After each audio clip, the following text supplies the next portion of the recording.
Hello అందరికి welcome back to my channel Duniya Ammayi vlogs. ఈ రోజు వీడియోలో మసాలా కర్రీ చేస్తున్నానండి లంచ్ లేకి. ఈ మసాలా కర్రీలో మునగాకు, ఎగ్స్, అలాగే పచ్చిశనగపప్పు ఈ మూడు వేసి మసాలా కర్రీ చేస్తున్నాను. చాలా బాగుంటుంది. మీరు ఎప్పుడైనా చేస్తారా ఈ మూడు వేసి మసాలా కర్రీ? చేసుంటే నాకు తప్పకుండా కామెంట్ చేయండి. అలాగే ఈ మసాలా కర్రీ వేడి వేడి రాగి సంగట్లేకైనా రైస్ లేకైనా చాలా బాగుంటుందండి. ఇంక ఈ మసాలా కర్రీ నేను ఎలా చేస్తాను అనేది వీడియో చూసే ముందు వీడియోకి ఒక లైక్ చేసి, కొత్తగా ఎవరైనా చూస్తుంటే సబ్స్క్రైబ్ చేయండి. ఇంకా ఈ మసాలా కర్రీ నేను ఎలా చేస్తాను అనేది వీడియో చూసేయండి. శనగపప్పు ఉడికించి పెట్టుకునేసానండి. చూడండి, ఎగ్స్ కూడా ఉడికించి పొట్టు తీసి పెట్టుకునేసాను. ఇంకా మునగాకు కూడా ఉడికించేసాను, బాగా చల్లారిపోయింది. ఈ వాటర్ తీసేయాలండి. ఈ వాటర్తో సహా వేసుకుంటే కూర చేదు వచ్చేస్తుంది. ఈ వాటర్ తీసేసి ఆకు మాత్రమే వేసుకోవాలి. ఇప్పుడు ఈ మూడు వేసి కర్రీ చేసుకుందాం. స్టవ్ పైన బాండీ పెట్టుకొని ఆయిల్ వేసుకోవాలి. ఆయిల్ హీట్ అయిన తర్వాత సన్నగా కట్ చేసిన ఆనియన్స్ వేసుకోవాలి. ఇప్పుడు కొద్దిగా సాల్ట్ వేసుకొని ఆనియన్స్ లైట్ గోల్డెన్ కలర్ వచ్చే వరకు వేయించుకోవాలి. ఈ విధంగా లైట్ గోల్డెన్ కలర్ వచ్చిన తర్వాత అల్లం వెల్లుల్లి పేస్ట్ వేసుకోవాలి. అల్లం వెల్లుల్లి పేస్ట్ వేసుకొని పచ్చి వాసన పోయేదాకా వేయించుకోవాలి. అల్లం వెల్లుల్లి పేస్ట్ వేసి వేయించుకున్నాక 3 టమాటాలను సన్నగా కట్ చేసి వేసుకుంటున్నాను. ఈ టమాటా అంతా బాగా మెత్తగా ఉడుకోవాలండి.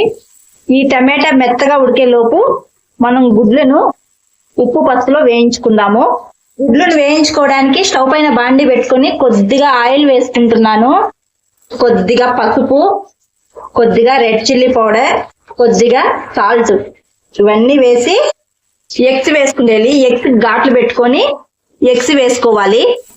ఈ ఎగ్స్ ని 1 మినిట్ వరకు బాగా వేయించుకొని పక్కన పెట్టుకోవాలి. టమాటా అయితే మెత్తగా ఉడికిపోయిందండి. ఇప్పుడు రెడ్ చిల్లీ పౌడర్, ధనియాల పౌడర్, పసుపు, గరం మసాలా ఇవన్నీ వేసి బాగా వేయించుకోవాలి. ఈ మసాలాలన్నీ వేసి బాగా వేయించుకున్నాక ఇప్పుడు ఉడికించి పెట్టుకున్న పచ్చిశనగపప్పును కూడా వేసుకునేయాలి. తర్వాత ఉడికించి పెట్టుకున్న మునగాకు కూడా వేసుకునేయాలి. ఈ పచ్చిశనగపప్పు మునగాకును 1 మినిట్ వరకు బాగా వేయించుకోవాలండి. ఇప్పుడు కొద్దిగా రాళ్ళుప్పు కూడా వేస్తున్నాను. రుచికి తగిన విధంగా రాళ్ళుప్పు వేసుకొని 1 మినిట్ వరకు బాగా వేయించుకోవాలి. 1 మినిట్ వరకు బాగా వేయించుకునేసానండి. ఈ మసాలాలోనే పచ్చిశనగపప్పు, మునగాకు బాగా వేగిపోయింది. ఇప్పుడు 1 గ్లాస్ వరకు వాటర్ వేసుకున్నాము. 1 గ్లాస్ వాటర్ వేసుకున్నాక ఈ కర్రీ అంతా బాగా తెల్లి ఉడకాలండి. కర్రీ ఇలా ఉడుకుతున్నప్పుడు మనం వేయించి పెట్టుకున్న గుడ్లను కూడా వేసుకునేయాలి. గుడ్లు వేసుకొని మరొక 1 మినిట్ ఇలా ఉడికించుకుంటే మన కర్రీ రెడీ అయిపోతుందండి. 1 మినిట్ అయితే ఉడికించుకునేసినానండి. ఇప్పుడు స్టవ్ ఆఫ్ చేసుకునేద్దాం. మన కర్రీ అయితే రెడీ అయిపోయిందండి. మునగాకు, పచ్చిశనగపప్పు, ఎగ్స్ కర్రీ రెడీ అయిపోయింది. ఈ కాంబినేషన్ చాలా బాగుంటుందండి. ఈ మూడు వేసి చేసుకుంటే చాలా బాగుంటుంది. ఎవరైనా ట్రై చేయకుండా ఉంటే తప్పకుండా ట్రై చేయండి. వేడి వేడి అన్నంలోకైనా రాగి సంగట్లేకైనా చాలా బాగుంటుంది ఈ కర్రీ. ఈ మసాలా కర్రీ మీకు నచ్చినట్టయితే వీడియోకి ఒక లైక్ చేసి, కొత్తగా ఎవరైనా చూస్తుంటే సబ్స్క్రైబ్ చేయండి. నేను ఈ వీడియోకి 15 లైక్స్ ఎక్స్పెక్ట్ చేస్తున్నాను. మరి చూద్దాము 15 లైక్స్ వస్తాయో రావో. మరొక వీడియోలో మళ్ళీ కలుద్దాం. అంతవరకు to follow Duniya Ammayi vlogs. Thanks for watching. See you all. Bye.